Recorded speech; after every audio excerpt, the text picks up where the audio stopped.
नमस्कार दोस्तों, मैं दुर्गेश कुमार। स्वागत है आपका अपने चैनल सिलेक्शन तक संघर्ष में। आज हम लोग पढ़ने वाले हैं पॉलिटी। पॉलिटी के अंदर हम लोग पढ़ने वाले हैं फंडामेंटल राइट। जैसा कि आप लोग देख सकते हैं कि मैंने यहाँ पे फंडामेंटल राइट्स मैंने लिख रखे हैं, जो कि हमारे फंडामेंटल राइट टोटल 6 होते हैं। तो आज हम लोग एक एक करके पढ़ेंगे कौन सा राइट किस आर्टिकल के अंतर्गत आता है। जैसा कि लिखा है यहाँ पे right to equality. Right to equality जो हमारा था किस आर्टिकल के अंतर्गत आता है, तो ये आता है हमारा 14 to 18 में। 14 to 18 में हमारा राइट टू इक्वालिटी आता है। फिर हमारा आता है right to freedom. Right to freedom हमारा आता है 19 to 22। फ्रीडम यानी कि हमारी आजादी की बात की, जो हमें आजादी होती है, ये हमारा 19 से लेके 22 के अंतर्गत हमारा राइट टू फ्रीडम को बताएगा कि आजादी हमारी इतनी होती है। फिर आता है एक्सप्लॉयटेशन हमारा, ठीक है। एक्सप्लॉयटेशन हमारा आता है 23 से 24 के बीच में। एक्सप्लॉयटेशन मतलब किसी को आप दुख दे रहे हो, कष्ट किसी के, वो चीजें जो होती हैं ये हमारे 23 से 24 के बीच में आती है। जो एक्सप्लॉयटेशन किसी को हरासमेंट है, किसी को हरास कर रहे हैं आप, तो इसके अंतर्गत आपकी आती है, ठीक है। उसके बाद आता है right to freedom of religion, यानी कि जो हमारा रिलीजन होता है, यानी कि जो धर्म होता है, उसमें जो फ्रीडम होती है वो किस आर्टिकल के अंतर्गत आता है, तो वो आता है हमारा 25 to 28। जैसा कि आप लोग दिख रहा होगा स्क्रीन पूरी, right to freedom of religion 25 to 28। इसके बाद हमारा आता है 5th वाला कि right for educational and cultural, यानी कि जिसमें हमारा एजुकेशन और कल्चर के बारे में बताया गया, वो किस आर्टिकल के आता है, कि हम किस आर्टिकल के अंतर्गत कहा गया कि आप एजुकेशन ले सकते हैं, ठीक है, आप ये कल्चर आप ये फॉलो कर सकते हैं, ये किस आर्टिकल के अंतर्गत बताया गया, तो ये हमारा बताया गया है 29 to 30। फिर हमारा आता है राइट टू कॉन्स्टिट्यूशनल रेमेडी, यानी कि उपचार। कॉन्स्टिट्यूशनल रेमेडी मतलब आप किसी चीज का कैसे आप उसका इलाज कर सकते हैं, इस्तेमाल कर सकते हैं, तो वो चीजें जो है वो हमारे किसमें बताई गई है 32 में, ठीक है। तो हमारा राइट टू कॉन्स्टिट्यूशनल रेमेडी हमारा 32 में बताया गया है। आइए इसी क्रम में हम लोग आगे देखते हैं कुछ इंपॉर्टेंट आर्टिकल्स हमारे पॉलिटी में। जो इंपॉर्टेंट आर्टिकल अक्सर करके हमारे एग्जाम में पूछे जाते हैं। जैसे कि आप लोग को पता है कि हमारे एग्जाम इस साल लगे हुए लाइन से बैक टू बैक आने वाले हैं, तो ये कुछ इंपॉर्टेंट आर्टिकल्स है जो हमारे एग्जाम में पूछे जाते हैं। तो आइए एक एक करके इनको देखते हैं। सबसे पहले हमारा आता है इंपॉर्टेंट आर्टिकल में प्रेसिडेंट। तो ये बताएगा प्रेसिडेंट की जो है वो किस आर्टिकल में प्रेसिडेंट को डिफाइन किया गया। तो प्रेसिडेंट को हमारे किस आर्टिकल में डिफाइन किया गया है 52 में। 52 में हमारे प्रेसिडेंट को डिफाइन किया गया है कि एक प्रेसिडेंट चाहिए हमारी कंट्री के लिए, इस आर्टिकल में हमारे बताया गया है। फिर हमारा आता है इम्पीचमेंट, यानी कि इम्पीचमेंट का मतलब होता है कि महाभियोग, यानी प्रेसिडेंट जो है, प्रेसिडेंट के खिलाफ आप महाभियोग, यानी कि कैसे उसको उसकी कुर्सी से आप हटा सकते हो, वो किस आर्टिकल में बताया गया है। जैसे कि राज्यसभा लोकसभा दोनों क्षेत्रों में महाभियोग चलाया जाता है किसके खिलाफ, प्रेसिडेंट के खिलाफ, कि आप आपको वहां से निष्कासित किया जाए, ये ऐसा प्रोसीजर होता है। तो ये किस आर्टिकल में इम्पीचमेंट बताया गया है, तो इम्पीचमेंट जो है हमारा 61 के अंतर्गत बताया गया है। फिर आता है हमारा advice from supreme court. Advice from supreme court में ये बताएगा कि जो प्रेसिडेंट है वो सुप्रीम कोर्ट से एडवाइस किस आर्टिकल में ले सकता है। तो ये हमारा 143 के अंतर्गत बताया गया है कि जो हमारा प्रेसिडेंट है वो एडवाइस सुप्रीम कोर्ट से 143 आर्टिकल के तहत ले सकता है। फिर आता है पार्डन पावर। पार्डन पावर में जो होता है कि बताया गया कि जो प्रेसिडेंट होता है वो हमारा कि उसको कहा जाता है कि वो एक न्याय का वो है देवता है, कि कोई गलती हो तो क्षमा कर सकता है, माफ कर सकता है।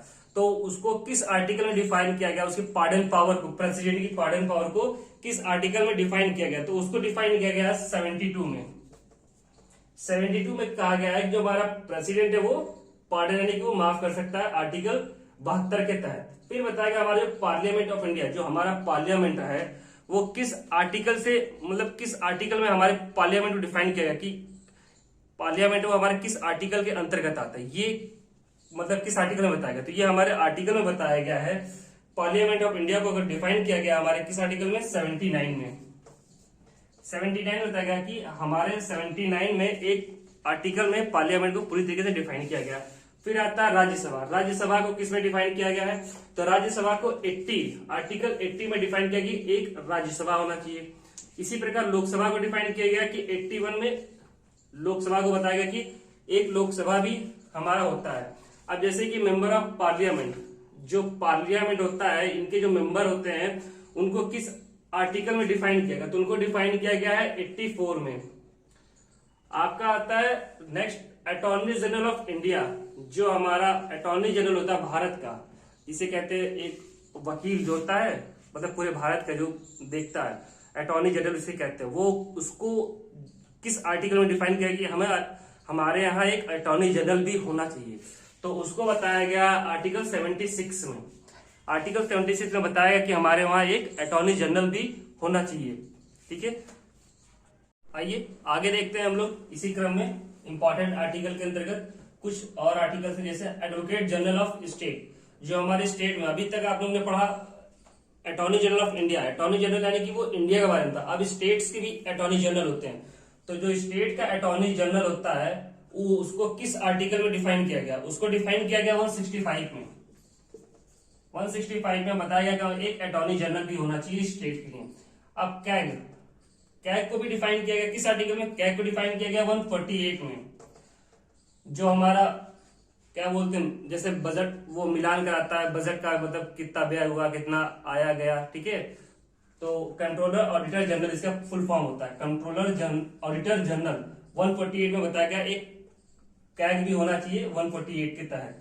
अब UPSC union public service commission, आप लोग जैसा पढ़ते हैं हर साल एग्जाम कंडक्ट होता है, यूपीएससी करवाती है, यूपीएससी कराती है, तो इसको किस आर्टिकल में बताया गया कि एक यूपीएससी है जो एग्जाम हमारा कंडक्ट करवाएगी, तो उसको बताया गया हमारे 315 में बताया गया कि एक यूपीएससी होना चाहिए जो हमारे एग्जाम कंडक्ट करवाती है।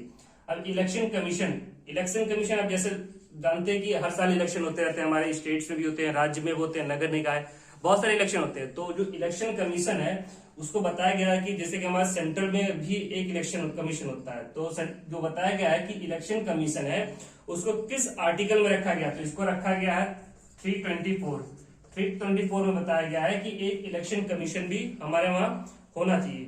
अब जैसे फाइनेंस कमीशन, तो फाइनेंस कमीशन में बताया गया है कि किस आर्टिकल में होना चाहिए, तो इसको 280 में रखा गया कि एक फाइनेंस कमीशन भी होना चाहिए।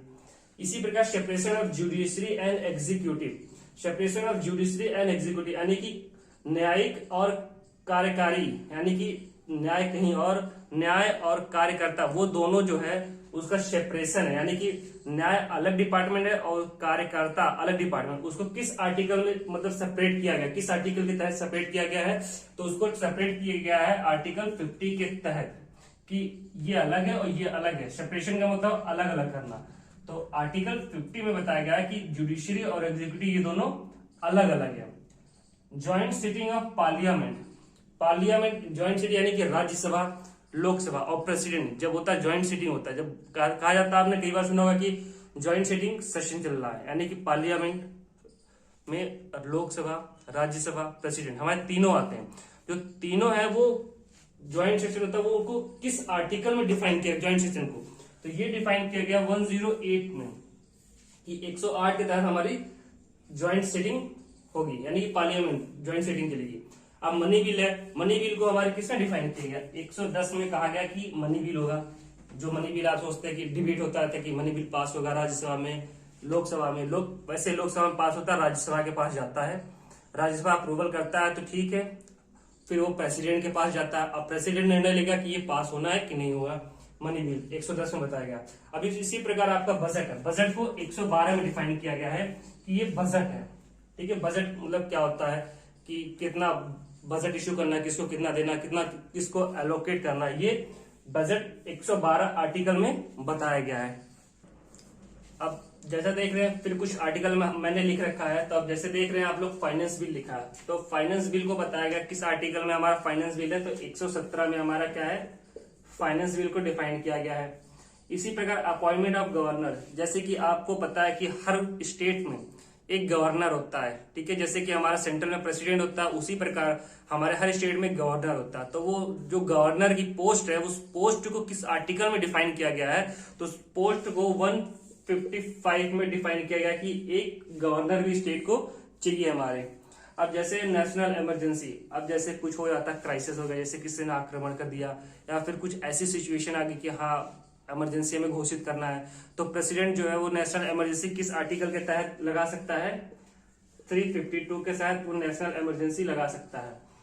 अब स्टेट इमरजेंसी किस आर्टिकल के तहत लग सकती है? स्टेट इमरजेंसी 356 में कहा गया कि स्टेट इमरजेंसी लग सकती है। स्टेट इमरजेंसी का मतलब यहाँ पे है कि जैसे कि आप जानते हैं कि जैसे आपको मैंने बताया कि नेशनल इमरजेंसी का मतलब पूरे इंडिया में प्रेसिडेंट है वो नेशनल इमरजेंसी लागू कर सकता है। जैसे किसी अदर कंट्रीज ने आक्रमण कर दिया या फिर लड़ाई छिड़ गई या फिर वहां पे रिसोर्सेज की कमी हो गई, कुछ ऐसा हो गया तो प्रेसिडेंट क्या आएगा? National emergency declare. तो नेशनल इमरजेंसी हमारा 352 के तहत डिक्लेयर कर देगा। इसी प्रकार जैसे आपने देखा ये नेशनल इमरजेंसी, उसी प्रकार सेम है स्टेट इमरजेंसी, स्टेट में लागू होगा। अब जैसे कि हमारा स्टेट इमरजेंसी में क्या हो गया, हमारा गवर्नर होता है, जैसे कि आपको बताया गया स्टेट में अपॉइंटमेंट गवर्नर 155 के अंतर्गत गवर्नर होता है। जो गवर्नर और एक सीएम होता है, चीफ मिनिस्टर यूपी में हर अदर स्टेट में है। तो सीएम और गवर्नर के बीच में समन्वय यानी तालमेल नहीं बैठ पाता है। तो इस सिचुएशन में क्या होता है कि जो गवर्नर होता है वो क्या करेगा? स्टेट इमरजेंसी लागू कर देगा, या फिर कुछ अदर स्थिति पैदा हो जाती है तो स्टेट इमरजेंसी स्टेट में लागू 356 के तहत किया जा सकता है। इसी प्रकार होता है हमारा फाइनेंस इमरजेंसी, इसको 360 में डिफाइन किया गया फाइनेंस इमरजेंसी को, कि जैसे अगर मान लीजिए पैसे की कमी पड़ गई कि रिसोर्सेस नहीं है हमारा, बहुत आपने सुना होगा कि जैसे कि पैसों की जब तंगी यानी आर्थिक तंगी चलती है, मंदी चलती है, तो गवर्नमेंट क्या करती है? करेंसी प्रिंट करना शुरू करती है। ठीक है, तो उसी प्रकार अगर ऐसी सिचुएशन क्राइसिस आती है फाइनेंस से रिलेटेड तो 360 में फाइनेंस इमरजेंसी हमारा डिक्लेयर किया जा सकता है। अब जैसे देखते हैं अनटचेबिलिटी यानी कि छुआछूत, अनटचेबिलिटी इसको किस आर्टिकल में डिफाइन किया गया? इसको हमारे 17 आर्टिकल में डिफाइन किया गया कि अनटचेबिलिटी को 17 में बताया गया। अब एक हमारा सबसे इंपॉर्टेंट आर्टिकल है जो मतलब सभी वैसे इंपॉर्टेंट है, लेकिन एक चीज ये है कि जैसे दिल्ली बिकम यूटी, ये जो दिल्ली है वो हमारा यूनियन टेरिटरी किस आर्टिकल में बना था? तो ये हमारा जो दिल्ली है ये किस आर्टिकल में हमारा बना था? 1956 है। सॉरी ये आर्टिकल नहीं ईयर है। तो 1956 में जो दिल्ली है वो हमारा क्या बना था? यूनियन टेरिटरी बना था। ठीक है, तो जैसा आप लोगों ने देखा, हमने आपको पढ़ाया कि आज इंपॉर्टेंट आर्टिकल पॉलिटी में आपने पढ़ा जो अक्सर करके एग्जाम में पूछे जाते हैं। आई होप आपको ये चीज समझ में भी आई होगी, और आप मतलब वैसे तो आपको ये सारे आर्टिकल्स बुक में मिल जाएंगे, लेकिन ये कि आपको थोड़ा ढूंढना पड़ेगा। इजीली मैंने सर्च करके कुछ इंपॉर्टेंट आर्टिकल यहाँ पे आप लोगों के लिए लिखा है, जिससे आप लोगों को काफी ज्यादा हेल्प मिलेगी पढ़ने में। तो मैं आपसे यही रिक्वेस्ट करना चाहूंगा कि अगर आप हमारे चैनल पर नए हैं तो चैनल को सब्सक्राइब करें, और ऐसी ही मजेदार टॉपिक और इतने आसान शब्दों में पढ़ने के लिए हमारे चैनल को सब्सक्राइब करें और लाइक करें।